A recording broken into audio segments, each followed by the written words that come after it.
Hola, ¿qué tal?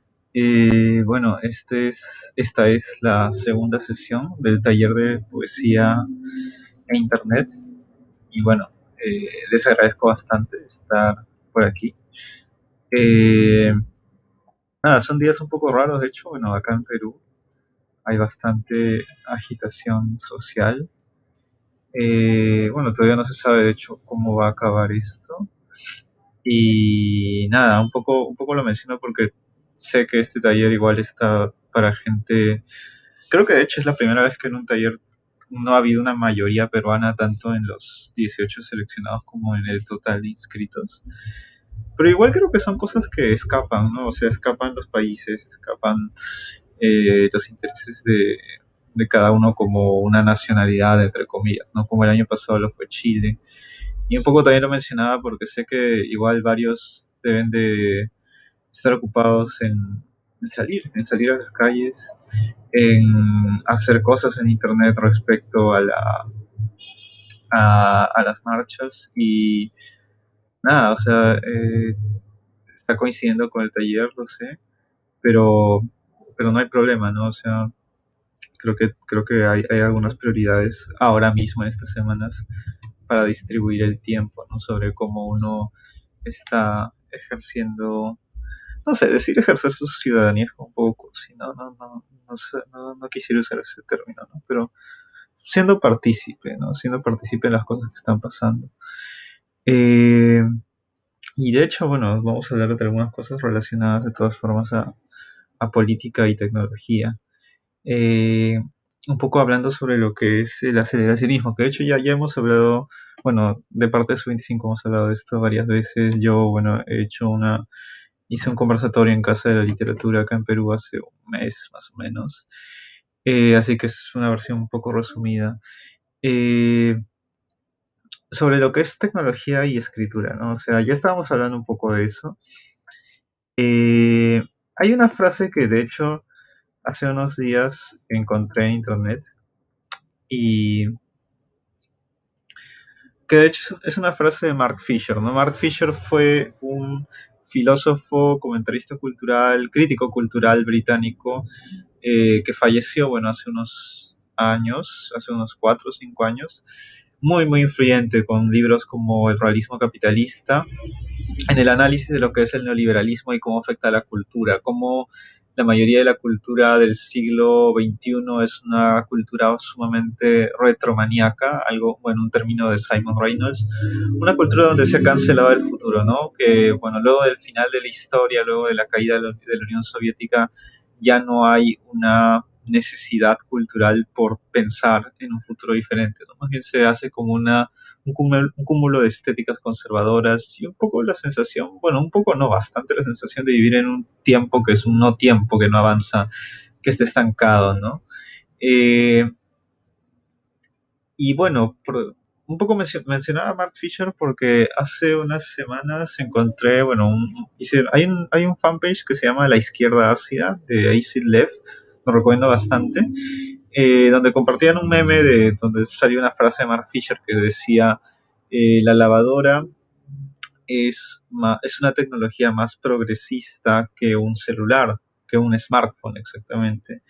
Y de hecho estaba pensando bastante en esa frase y de hecho luego la publiqué en Facebook, interviniéndola, pero que en el fondo creo que significa lo mismo, que era una lavadora es más aceleracionista que un smartphone. ¿Y qué quiero decir con eso? Bueno, ¿qué quería decir Mark Fisher originalmente con eso? Es que eh, una tecnología en realidad es más importante, es más valiosa, es más aceleracionista ya en este caso, cuando puede funcionar para emancipar al ser humano del trabajo, para favorecerlo, ¿no? No para absorberlo, como en cierta medida eh, pasa con el smartphone. Y bueno, pensemos que la lavadora de hecho ahorra mucho tiempo de trabajo. Y me parece interesante empezar con esa frase porque creo que hay muchas veces en que el aceleracionismo no se entiende desde esa perspectiva, ¿no? Un poco que se piensa que el aceleracionismo no sé, por su nombre, ¿no? Algo como aceleremos el capitalismo, seamos lo más capitalistas posibles para que esto caiga, pero en realidad no es así, ¿no? Es más bien el asunto con el aceleracionismo es tomar las tecnologías que existen, usarlas para traspasar el capitalismo, para crear una nueva izquierda y un mundo post-capitalista, en realidad, ¿no? Eh, a diferencia, de hecho, de las propuestas anticapitalistas, que son las más populares, bueno, iniciando el siglo XXI, ¿no? Con gente como Anonymous, por ejemplo, ¿no? Que más bien llama a la retirada total de las redes sociales, de Internet. Más bien lo que postula el aceleracionismo es intervenir estos lugares y hacerlos nuestros. ¿Por qué? Porque el aceleracionismo postula que el capitalismo no es dueño de estas tecnologías per se, lo cual es real, ¿no? O sea, la pulsión de tecnología se ha igualado mucho a la pulsión de deseo de capitalismo. Y eso no es necesariamente así, es decir, la izquierda, y de hecho, si es que la izquierda en algún momento va a mejorar, va a triunfar de alguna forma, tiene que recuperar esta lucha, ¿no? Esta lucha por los deseos, ¿no? De la gente. Eh, Es decir, de hecho, cuando se tiene una imagen de la izquierda o de una posibilidad comunista, lo que se piensa es un retorno a la Edad Media, a, no sé, estados proteccionistas, economías feudales.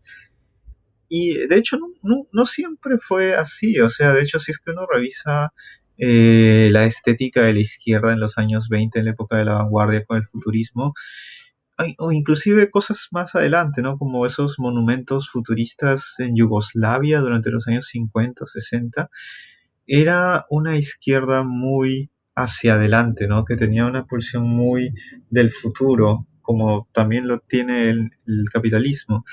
Pero en algún momento eso se perdió, ¿no? Más bien la izquierda empezó a preferir por un retorno a lo familiar, a las raíces, a la naturaleza, a la ecoizquierda, una tremenda romantización del hombre agrícola, del campesinado, etcétera, etcétera, ¿no?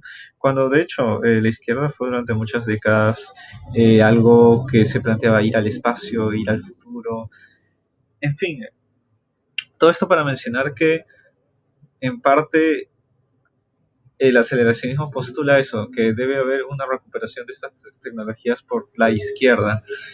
Obviamente estoy resumiendo muy cortamente lo que es el aceleracionismo, luego les voy a dejar algunas fuentes. Y bueno, y de hecho también este video que está acá, bueno, este video es un ensayo, un video ensayo que yo escribí con Valeria Mucio, y que bueno, Evelyn Reyes, parte de su 25, hizo este video que quedó muy hermoso. Voy a ponerle 5 segundos a ver el sonido. Espacial hacia los charts de Chemical Brothers y Basement Jaxx. El deseo espacial de la izquierda es reemplazado por una visión romántica y colonial de los pueblos originarios de Latinoamérica. En fin, este texto de hecho lo escribí con Valeria como para hablar sobre estas aplicaciones del aceleracionismo, estas posibles aplicaciones a lo que vendría a ser la literatura, la poesía, que también son lugares donde se arman comunidades y obviamente existen políticas, se puede hacer política desde la literatura. No solo escribiendo, también en la manera en que se forman estas comunidades. Pero bueno, el aceleracionismo a grandes rasgos es una postulación de un postcapitalismo, no al modo marxista del siglo XX, sino al modo, disculpa, estaba viendo en el Congreso, eh, a modo de traspasar el capitalismo con sus propios, ¿qué se puede decir? Eh, pertenencias, no sé si sería la palabra correcta. De hecho, el capitalismo nunca ha sido como muy purista. El problema de la izquierda es ese ser demasiado purista, ¿no? O sea, el capitalismo hizo mucho, pero mucho dinero con material explícitamente insurgente, ¿no? Durante los años 60 con el rock, el primer rock hippie, el rock psicodélico. Nunca hubo como un apartamiento, ¿no? Como decir, no, esto es revolucionario, entonces no lo vamos a, a vender, ¿no? Sino simplemente era, se vende, bueno, entonces hay que usarlo, ¿no? Igual, claro, finalmente hipercomercialización banalizó todos estos productos culturales en su mayoría o los descontextualizó. Pero creo que podríamos ver el lado inverso, ¿no? O sea, a veces nosotros pensamos, sí, Internet es demasiado capitalista, no deberíamos usarlo. Sí, McDonald's, todas estas formas de hacer marketing son demasiado neoliberales, no deberíamos verlas ni de asomo, pero un poco sería ver o pensar qué cosas podemos recuperar de estos asuntos, ¿no? Bueno, nuevamente me disculpo por el ruido, que bueno, ahora estoy un poco más temprano, así que creo que hay un poco más de bulla. Un poco también volviendo a mencionar, bueno, para acabar esta mención al aceleracionismo, algunos de sus máximos representantes son William y Scherznisek, no, la verdad no sé cómo se pronuncia, Nick Land, que en realidad es un filósofo de derechas que igual vendría a ser el padre del aceleracionismo, pero con una perspectiva de derecha. De hecho, una perspectiva muy loca, porque lo que postula Nick Land es básicamente el tercer impacto de Evangelion. Él lo que postula es que no es la humanidad la que debe ser el futuro, sino una poshumanidad que de hecho vendrían a ser la llamada singularidad tecnocapitalista, que es el momento en el que la inteligencia artificial se replica a sí misma sin necesidad de humanos y entonces ya es una poshumanidad, destruye la vida como la conocemos ahora, ¿no? Un poco anecdótico, igual Nick Lang es muy interesante, es un gran literato, lo recomendaría por eso. Mark Fisher creo que es el principal influyente de este movimiento, no en sí parte del aceleracionismo, pero algo así como su precursor, un padrino o algo por el estilo. He puesto otros, pero acá también vale la pena mencionar lo que es el xenofeminismo, el feminismo eh, aceleracionista, que tiene unas posturas muy, muy, muy interesantes, muy locas, muy genialmente locas. Eh, y bueno, un poco voy a dejar varios enlaces como para revisar, para que ustedes mismos revisen. Esto es como que siempre una pequeña introducción. No quiero además pasar mucho tiempo en este video porque no quiero dejarles un video de 1 hora de nuevo.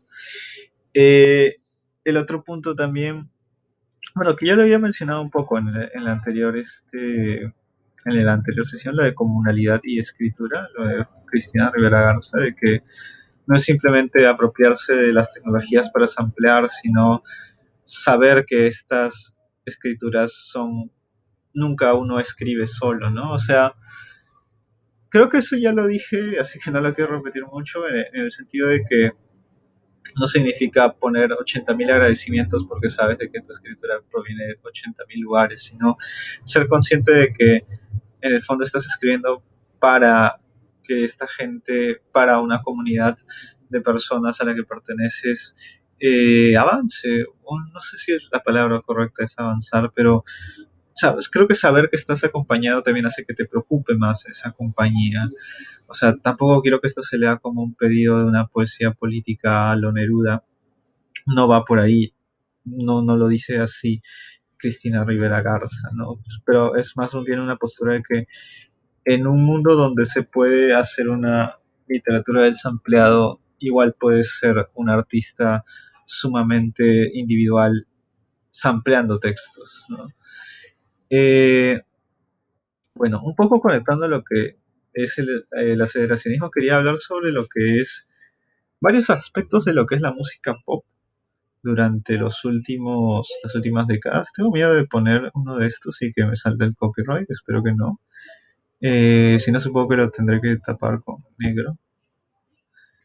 Lo que es, por ejemplo, la PC Music. ¿Qué es la PC Music? Bueno, inicialmente era una disquera. Ahora también derivaría en ser un movimiento musical o un sinónimo de lo que es el hiperpop. ¿Qué hacen los músicos de la PC Music como 100 gigs? Bueno, 100 gigs, que está acá. Eh, Son un tipo de músicos sumamente interesantes porque provienen de una escena sumamente independiente, indie, pero no tienen el fastidio común que tienen, por ejemplo, el indie rock de no usar las tecnologías que ahora sirven para hacer música, ¿no?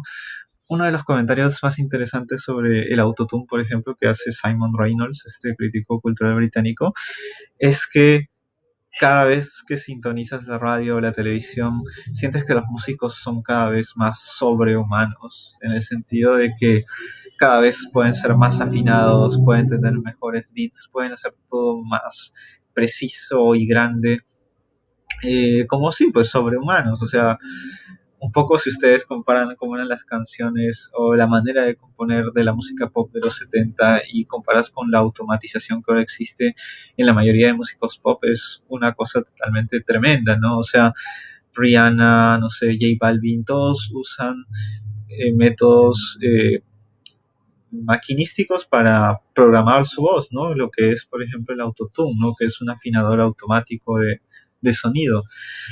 Y menciono el autotune porque de hecho el autotune ha sido como una de las formas de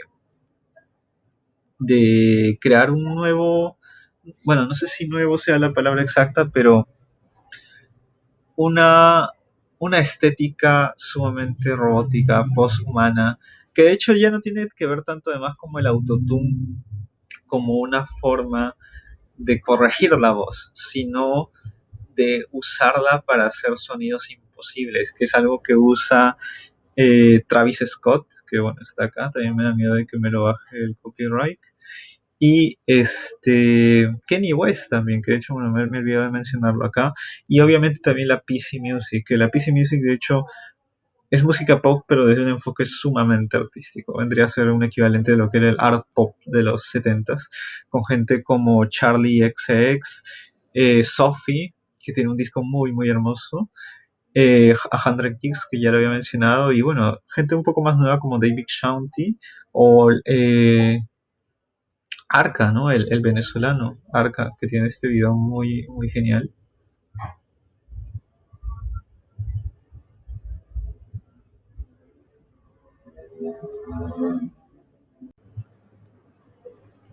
Y bueno, continuando. Un poco, ¿por qué es lo que menciono estas cosas? Porque un poco quiero apuntar a cómo la música pop hace tiempo no tiene como ningún prejuicio para usar las tecnologías a su favor, ¿no?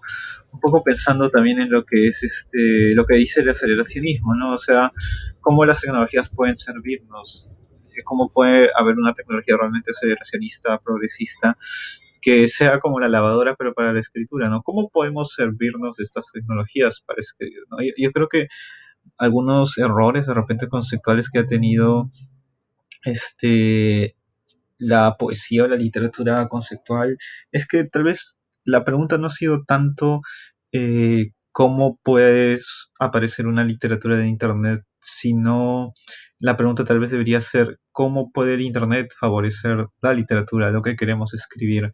Y un poco creo que ahí se podrían llegar a mejores o cosas más interesantes, ¿no? Entonces quería hablar un poco de lo que ya es directamente la poesía del sampleado, del copy-paste y algunas cosas relacionadas a ellas, ¿no? Eh, no sé si alguna vez oyeron de Pablo Kachatian, este autor argentino, que fue muy, muy conocido en su momento por una polémica enorme que hubo.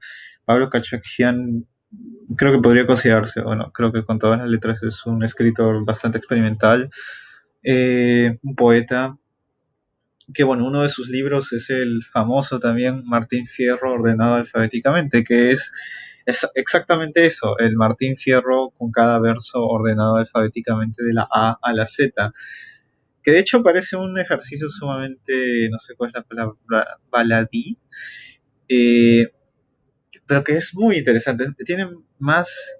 Es más interesante de lo que uno esperaría. O sea, de hecho, la primera vez que oí sobre estos experimentos de Cachagía me parecían como inclusive tontos, ¿no? Pero el hecho de que él destruya, reordene de esta forma este clásico de la Argentina, eh, vuelve al libro una cosa totalmente distinta, o sea, también una cosa mucho más potente, ¿no? Porque se vuelve un poemario sumamente abstracto, desordenado, con un énfasis mayor en la sonoridad que en una narrativa, y me parece muy interesante. ¿Por qué Cachajian fue tan polémico? Y bueno, no exactamente por el Martín Fierro, o sea, me imagino que de todas maneras debe haber habido una ola de puristas que dijo no, porque han reordenado el Martín Fierro, ¿no? Como en Perú podrían decir, no, no quiero que reordenen Trilce alfabéticamente, o no sé, en algún otro país, no quiero que ordenen a Machado alfabéticamente.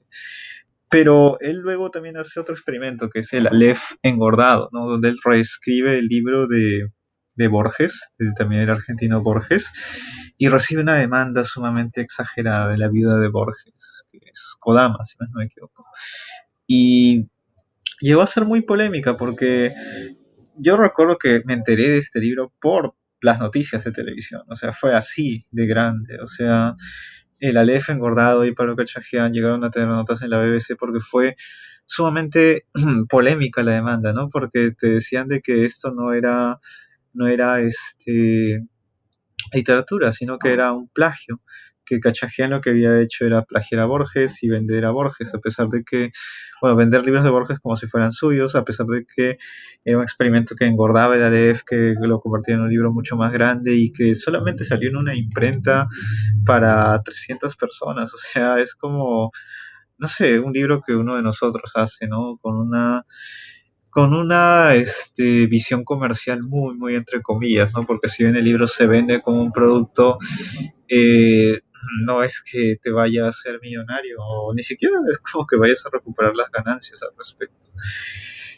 Pero pasó esto, ¿no? Que es nuevamente, como lo había mencionado en la sesión anterior, una falta de respeto a lo que ahora es lo censurable, ¿no? Lo que es la propiedad privada, ¿no? Un poco haciendo la correlación con lo que han sido las protestas en Lima estos días y lo que fueron las protestas en Santiago el año pasado, ese parecería ser el mayor respeto posible que uno debe tener, ¿no? Ya no a una iglesia, sino a lo que es la propiedad privada, ¿no?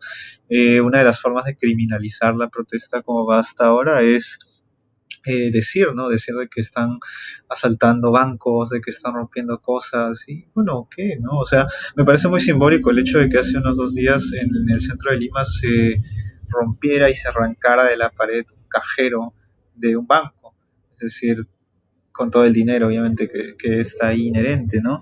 Y es como que esa es la imagen más sucia que podría mostrar la prensa, ¿no? ¿Por qué? Porque se está robando, porque son delincuentes, ¿no? O sea, parece que la mayor forma de mantener el orden es manteniendo tus pertenencias, que obviamente si tú tienes pocas pertenencias no es tan conservador como lo hace alguien que tiene mucho más que tú, que al final no solo está manteniendo sus pertenencias sobre ti, sino sus privilegios, ¿no? O sea, detrás de eso también está el copyright. Eh, y bueno, Kachakian se enfrenta, se choca, probablemente sin saber que iba a ser algo tan grande contra esta frontera última de lo que es el neoliberalismo, de lo que es el respeto y que son las buenas costumbres. Y bueno, se crea esta polémica.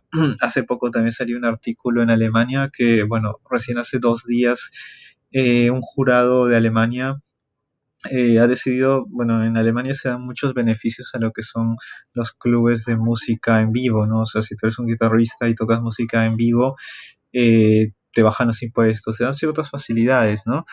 Pero recién hace unos días, en pleno 2020, un jurado alemán acepta que la música de un DJ en vivo es música original. O sea, lo que no estaba exenta de todos estos impuestos porque se considera que no están haciendo música, sino que están pasando música de otros autores. Y bueno, en el jurado los DJs demostraron de que la manera en que ellos modifican, samplean, remixean los discos que llevan en vivo es una forma también de hacer música en vivo, ¿no?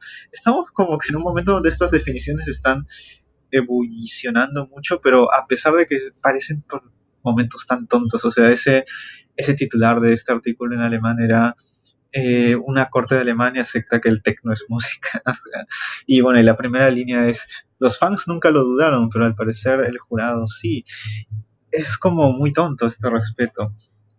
Eh, y es como esta frontera donde muchas cosas se están chocando y donde la poesía de Internet va a chocar sí o sí, porque creo que Internet es un lugar donde más se violan los derechos al copyright.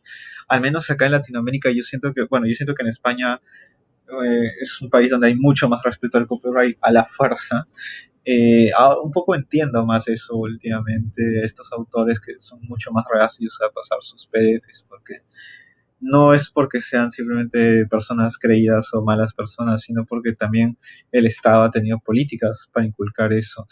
En Latinoamérica no ha sido así, y eso es en el fondo un poco bastante hermoso, o sea, eh, desde que tengo uso de razón, robo en Internet, igual que la mayoría de gente que conozco, por no decir todas las personas roban en Internet. ¿Qué significa robar en Internet? Como para que cuando la policía escuche esto no me lleve preso, significa en este contexto de este video descargar música gratuitamente. Eso es algo que toda mi generación ha hecho. He hecho desde que tengo 12 o 13 años, desde que tengo acceso a Internet en cabinas públicas. Y todos hemos hecho eso. Y es por eso que, por ejemplo, en el grupo de 2021 todo el mundo comparte PDFs como si nada, o sea, como si no fuera nada malo. En otros lugares se puede ver de una manera sumamente distinta. Creo que esa falta de respeto es brillante porque creo que nos facilita un poco más las cosas, al menos para los latinoamericanos, para romper, para acercarnos a esto sin miedo. En ese sentido creo que la poesía española está todavía muy lejos de esto, eh, porque hay también una intervención estatal, educacional, sobre esos términos diferente a como es en Latinoamérica. De hecho, la manera en que lo enfocan en España es mucho más parecida a cómo se ve el copyright en Estados Unidos. Otro de los grandes autores que está relacionado a este tema es Kenneth Goldschmidt con la escritura no creativa. ¿Qué es la escritura no creativa? Bueno, un poco Goldschmidt creo que también ya lo había mencionado, tuvo su momento de mayor fama en 2015, cuando, bueno, es el primer poeta laureado por el MoMA en Estados Unidos. Es en ese momento donde, increíblemente, es algo que en retrospectiva me sorprende, pero yo con unos amigos le mandamos una entrevista para su 25 escrita y respondió, fue sumamente amable. De hecho, yo les invitaría a que si tienen alguna duda o alguna cuestión de que quieran conversar con Kenneth Goldschmidt, háganlo a través de Facebook. Bueno, o sea, le escriben en inglés, claro, ¿no? Y lo más probable es que sí les responda, o sea, si lo fundamentan bien. Es una persona sumamente, sumamente amable, eh, lo cual no quiere decir que no pueda tener graves problemas, ¿no? Uno de los momentos que sepultó el conceptualismo de Goldschmidt, bueno, Goldschmidt propone la escritura no creativa de que el poeta es un nuevo DJ. De hecho, las propuestas de Goldsmith son un poco más aburridas, blancas, no solo en el sentido racial, sino en el sentido de blanco como un color vacío. Eh, Muchas veces Goldsmith en sus libros, como ya lo había mencionado, no trata de añadir nada, de hacer ningún cambio, pero nuevamente como teórico es muy apreciable. También si sus libros son tomados como teoría llevada radicalmente al texto, también son muy apreciables, pero creo que ahí hay un fallo conceptual enorme que al final se nota cuando pasa lo que pasó en 2015. En 2015 estaban habiendo estas revueltas sociales en Estados Unidos, raciales, y hubo algunas muertes, ¿no?, de afroamericanos. Y bueno, ¿qué pasó con Goldsmith? Goldsmith está acostumbrado a tomar documentos, textos que son radicalmente opuestos a lo que uno conoce como literatura, y intervenirlos y volverlos poemas, ¿no? Y leerlos en recitales. Y eso fue lo que hizo Kenneth Goldsmith con el parte de defunción de uno de los manifestantes muertos.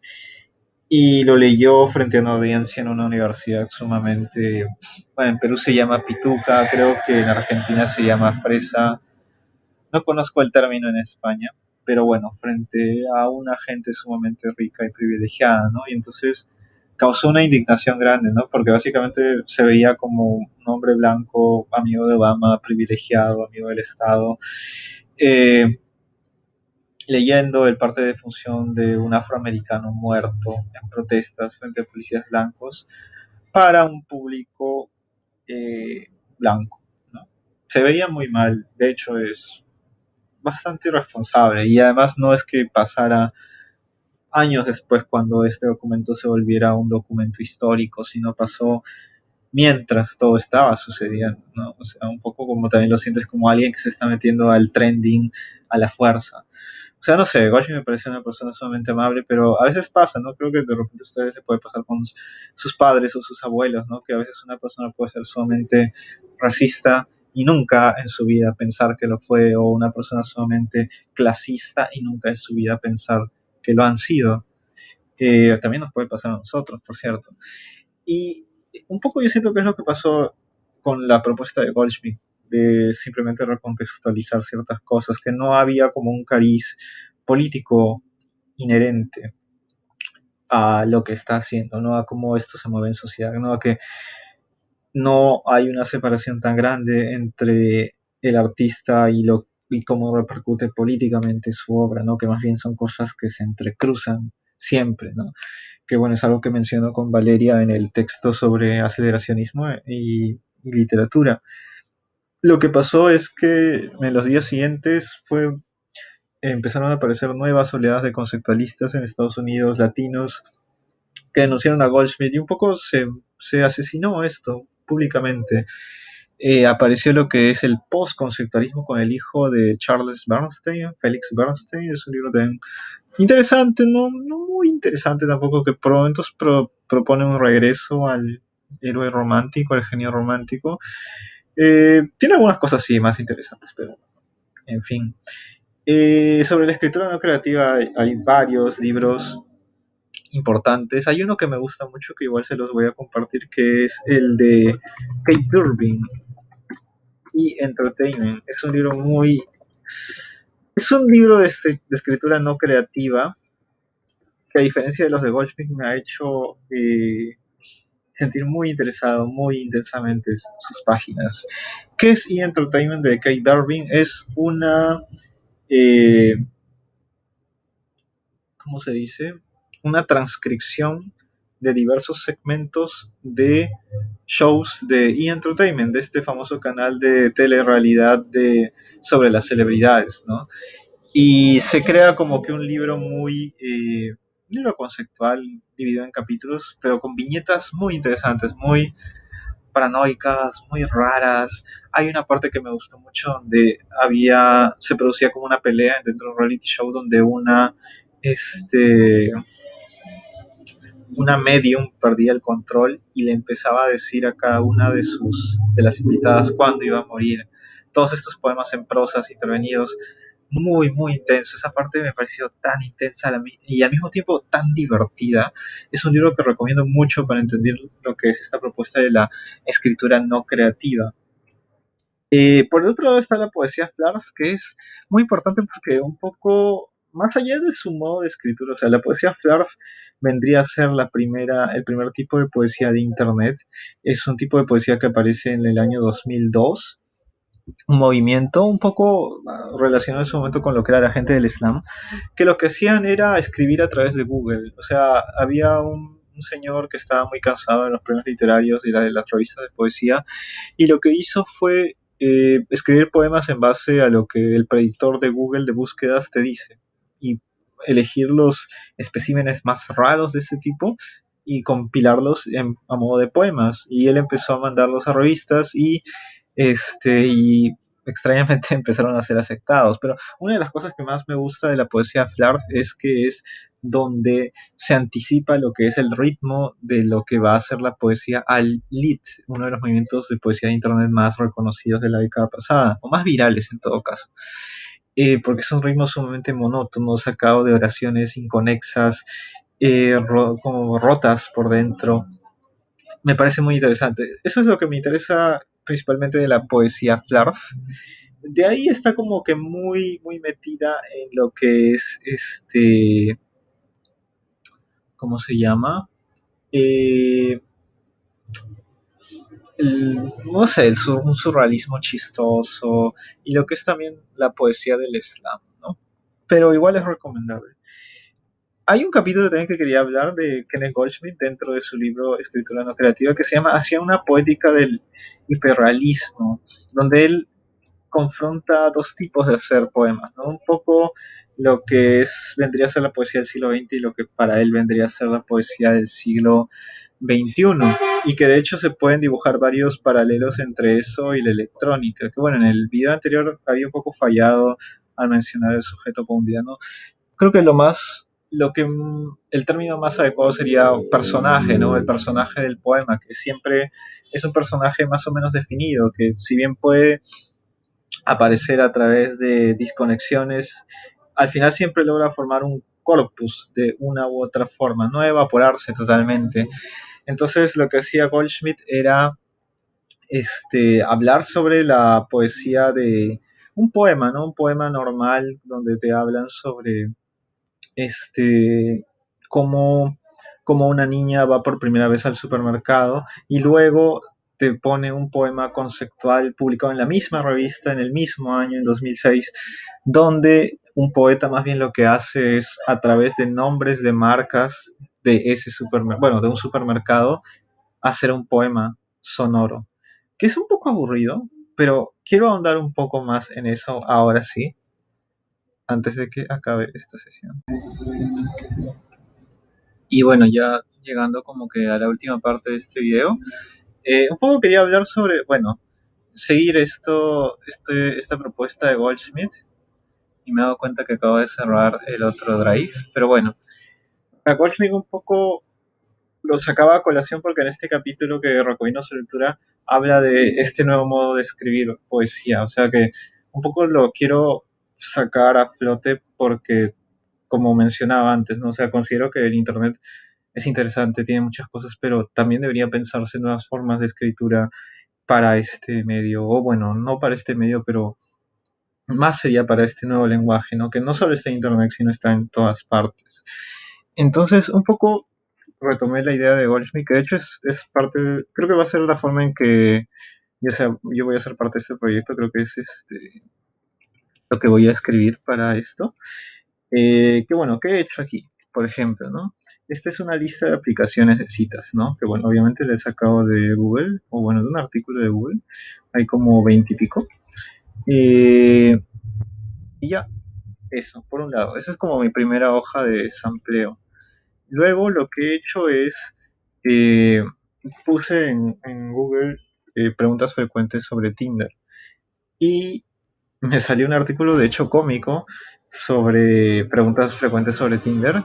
Y bueno, y entré y estaba seleccionando estas frases, que eran como los títulos de cada una de las secciones.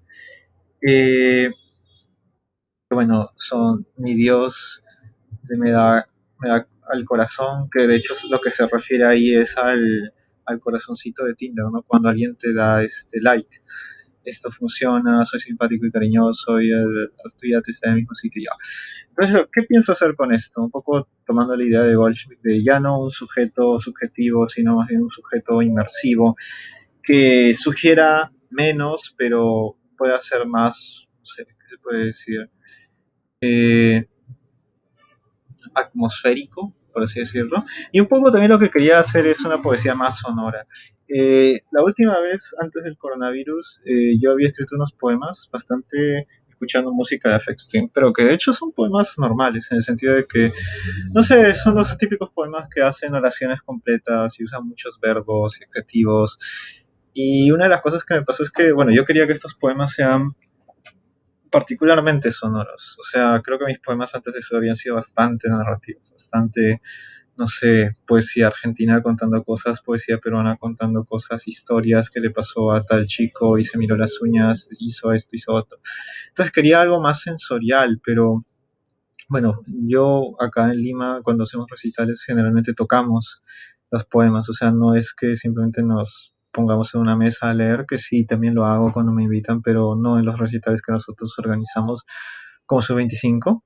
Entonces, fuimos a una sala de ensayo, porque siempre ensayamos varias veces antes de estos recitales, y bueno, con mis amigos, con Kevin, con Marcelo y Cristian, que son parte de Sub 25, y ya, pues ellos se pusieron a tocar con guitarras y yo a leer. Y no sé, sentía como una desesperación un poco callada, el sentido de que esos poemas al final nunca eran tan movidos como quería, no eran tan sonoros como quería, que igual estaban subordinados a cierto ritmo, cierta forma, cierto fraseo, y un poco que me aburre eso. Entonces, por eso que también estoy haciendo este experimento. ¿Qué es lo que voy a hacer? Ya, tengo estas dos listas. Principalmente voy a usar esta. O sea, lo que quiero hacer es un poema fonético en base a estos referentes. Primero creo que voy a usar el nombre de Tinder, o sea, si es que empieza el poema sería Tinder, Bumble, porque Tinder es como que es el necesario para entender todo esto. O sea, puedes no entender qué será Guapa, Grindr, Gropify, Tearsroll, no sé cómo se pronuncia, pero si ya lees Tinder en la primera línea, un poco como que ya entiendes qué es esto, ¿no? De qué va. Y otra vez me olvidé de poner el cronómetro. Demonios. Ya. Entonces quería usar esto para hacer un poema fonético. Y cada cierto rato quiero intervenirlo con estas frases. No exactamente todas las que me sirvan. Y de ese modo crear un poema de este tipo, como los propone Goldschmidt. Esta es como mi propuesta, o sea, no estoy diciéndola como una forma de que ustedes también hagan exactamente lo mismo, a menos que les parezca interesante, claro. Y quería ver eso, porque también me interesa, y eso creo que es algo que ya voy a hablar en la siguiente sesión, sobre una poesía que no solo sea cantada, ¿no? Sino una poesía que pueda ser bailada, o sea, ¿por qué tendría que existir un conceptualismo que no sea pop? O sea, si revisamos lo que es la definición de una vanguardia o de inclusive de un movimiento experimental, siempre se dignan a ver la masividad como una meta. Y de hecho esa es una de las cosas sumamente escasas en el conceptualismo, en el experimentalismo, que sí, Goldschmidt es muy famoso, pero sus libros no sé si sean tan famosos como él como un personaje o persona o teórico. Y un poco quiero que esto pueda ser totalmente diferente a lo que he escrito antes, pero no pierda esa sensación de pop y de diversión que, bueno, siempre he procurado tener en las cosas que escribo. Eh, Eso es, bueno, lo que voy a escribir. Ahora, ¿dónde está el drive del taller? Este es, sí, puedo para revisar el syllabus. Y es eso, ¿no? O sea, un poco para cerrar la sesión, eh, un poco lo que quiero dejar como actividad es, bueno, ya la semana pasada han experimentado con sus tumblers o con sus códigos. Hay personas que de hecho son mucho más capas que otras acá en este taller. Y genial. Ahora lo que quisiera decirles es, ¿por qué no imaginarían escribir como han programado? O sea, la mayoría de ustedes lo que ha hecho es ir a Google, pedir preguntas porque no sabían qué hacer, recuperar códigos, copiar códigos, copy-pastear códigos, modificarlos. ¿Por qué no escribir de esa forma? Eso es lo primero.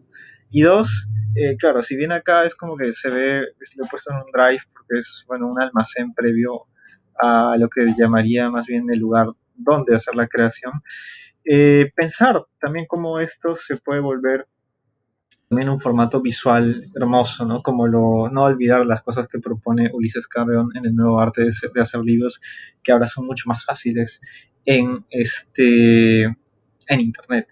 Entonces, acá, claro, se ve una cosa sumamente aburrida, algo que odiaría a Ulises Carrión, pero al momento de escribirlo, de modificarlo en Tumblr, eh, quiero que tenga una visualidad sumamente atractiva.